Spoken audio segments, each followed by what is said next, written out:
welcome back to the battle for Wesnoth. I'm Kerlath, and it's been a little while since I last played this game. That being said though, I've completed the next set of stuff, so let's get started with that. We'll be loading our replay. So, Deoran and his men came to the eastern border of the Avonwood. We are, as I recall from last time, we were headed to consult with elves to the northwest.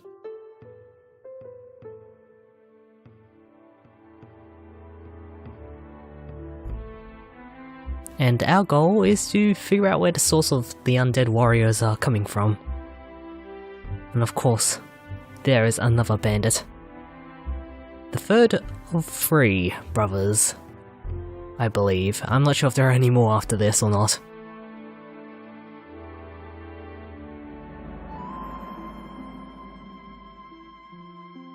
Now, it isn't noticeable on this particular scenario, but in harder difficulties, you would normally have a lot of harder time in this campaign. So let's just play our turn. So it's just a matter of bringing our infantry out the front and just recruiting a bunch of people while we wait for riders to arrive. The enemy themselves, they don't really do much. As you can see right here, just one guy, and that's it. Not too smart in this case. If only our riders would arrive. Luckily it's only the first turn, so we can move our units off here. And so we don't really have to worry about not being able to recruit riders, which occurs in the next turn. As for the enemy, they just move out a bit, they spread out a little bit. They have a slight advantage during the night, but it won't really matter too heavily. At least not at this point in time. So the reinforcements arrive. Riders have been brought along, and now cavalrymen can be recruited. And the purpose is just so we can have someone to keep an eye on our leader unit to prevent him from dying outright.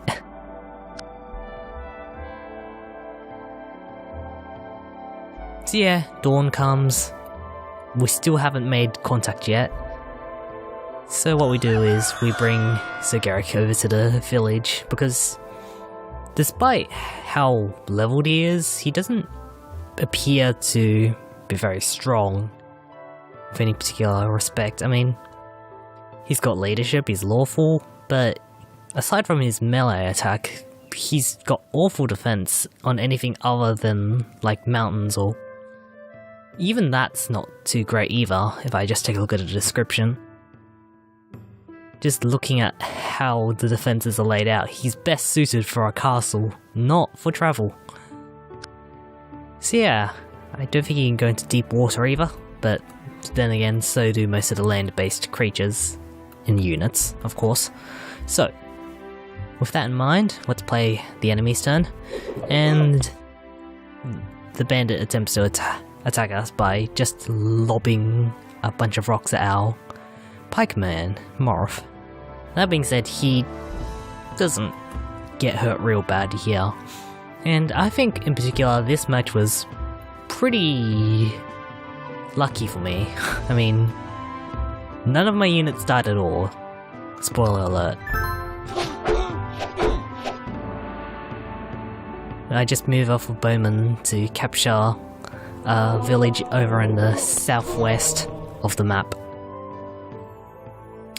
And of course, not really much occurred there. I mean, attempted attack. Still not quite dead, but nearly there. It's during the day as well, so the enemy is at a massive disadvantage here. And so I'm just pushing Deoran north towards the elf city. Because actually attacking the bandit really is a secondary objective, and hardly necessary at all.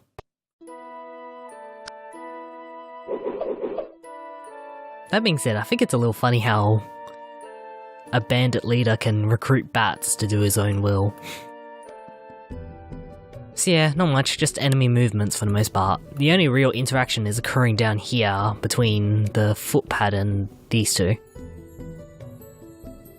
I'm bringing the units up here, and it's notable that these cavalrymen are limited to just melee attacks, whereas Jarek, the cavalier who arrived only moments earlier, has a crossbow which can do a whole bunch of damage, but it's only one shot, so if it misses, it really misses.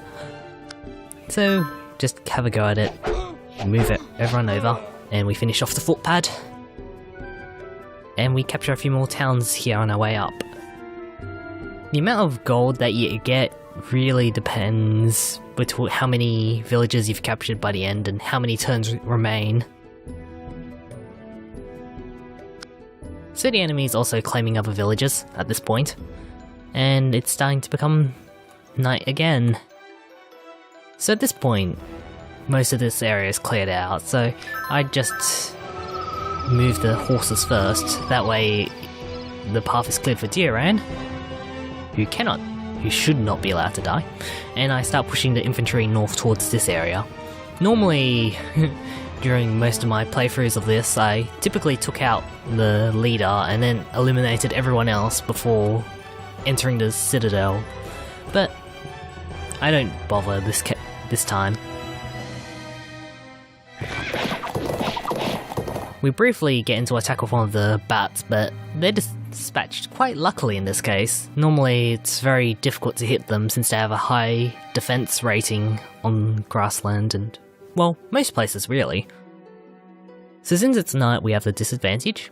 I decide to move them into a more defensive position while continuing to push Deoran towards the city, and that's about it really.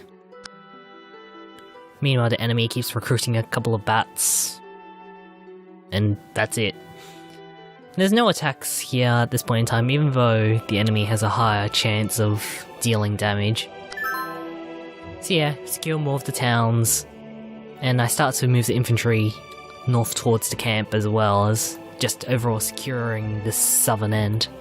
Of course, I have let this unit through, but really doesn't do much, aside from capture a few towns which I don't really need since I'm getting a constant flow of income anyway. So let's just play.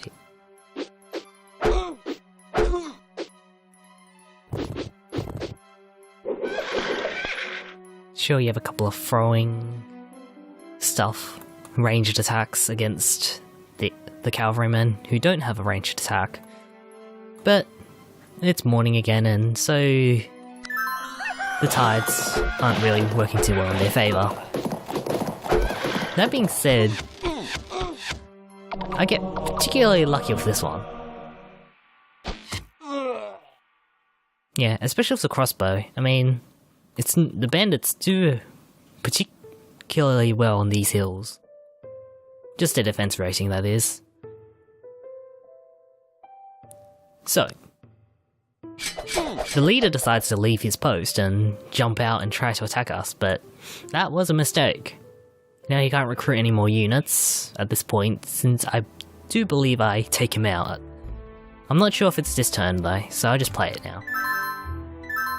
So yeah, you got your healing from the white mage, and he goes down.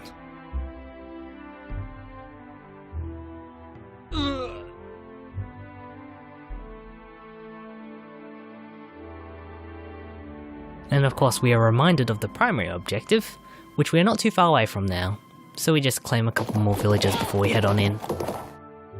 And this footpad is ridiculously difficult to kill with a 70% defense rating.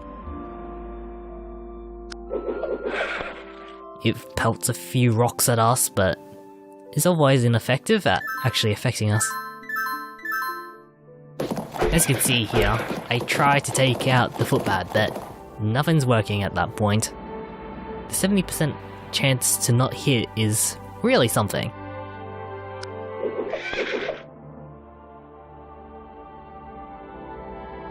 As you saw, not really much happened there, so we've just entered a city. And we get this.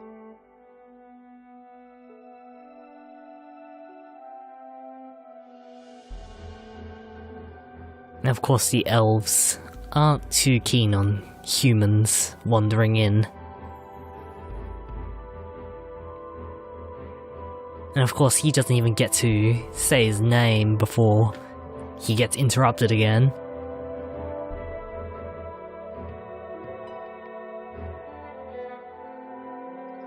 And of course, he explains his purpose.